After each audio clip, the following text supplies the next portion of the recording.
Spies and assassins are some of the most popular characters in fiction. There's just something about their confident attitude, stylish apparel, and often morally ambiguous behavior that makes them very appealing. In today's video, I'm going to show the process of creating my own team of well-dressed assassins, all the way from making the first rough sketches to finishing the final illustration.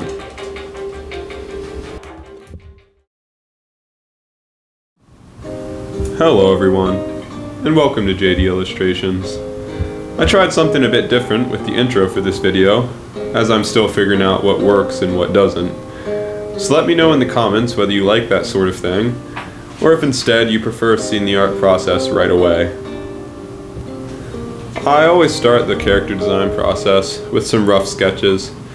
Sometimes these are done in pencil or charcoal, but my favorite medium for making quick sketches is India ink, applied with the brush. With ink, you can cover large areas rapidly and get variations in tone just by adding water, which is perfect when you want to get something done fast. All I'm really doing right now is getting a feel for my characters. Although these sketches might look a little crude, they let me explore different poses and clothing very quickly. When I stop worrying about perfection, I can focus completely on bringing my ideas to the paper.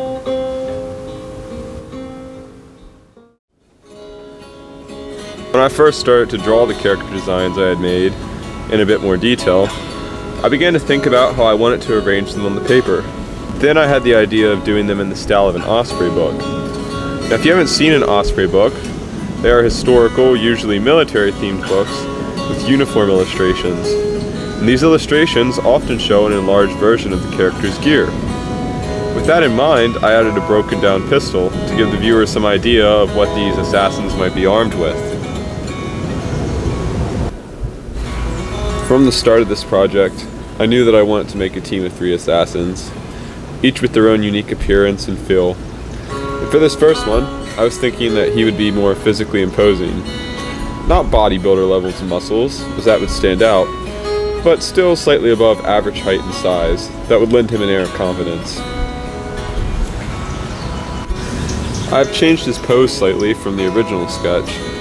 Instead of reaching for his pistol, which is contained in a shoulder holster, he's pulling back his jacket. I made this change for 2 reasons. First, the original pose looked a bit awkward, and secondly, I thought that the act of pulling his jacket back made him look a bit more like an Old West gunslinger, which I thought would be cool.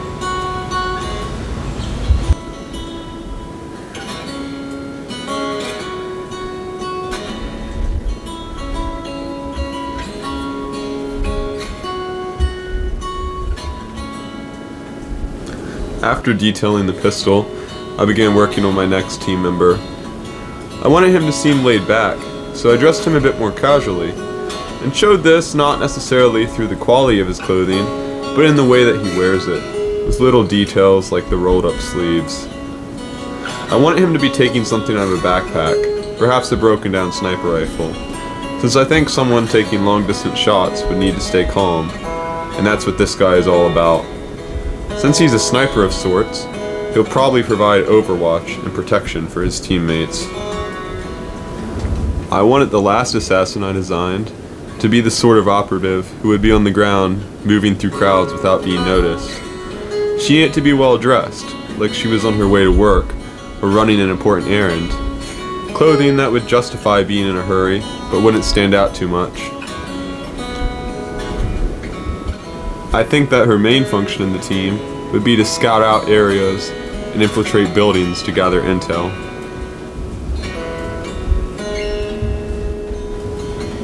My main goal when designing these characters was to make them look like everyday people that had just revealed their hidden dangers, showing the viewer that if these guys merely closed their coat or zipped up their bag, you wouldn't even give them a second glance.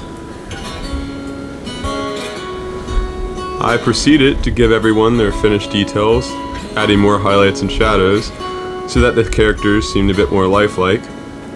Although I still wanted to retain a bit of that artistic feel, leaving out a few details, so that the viewer's eye could fill them in itself.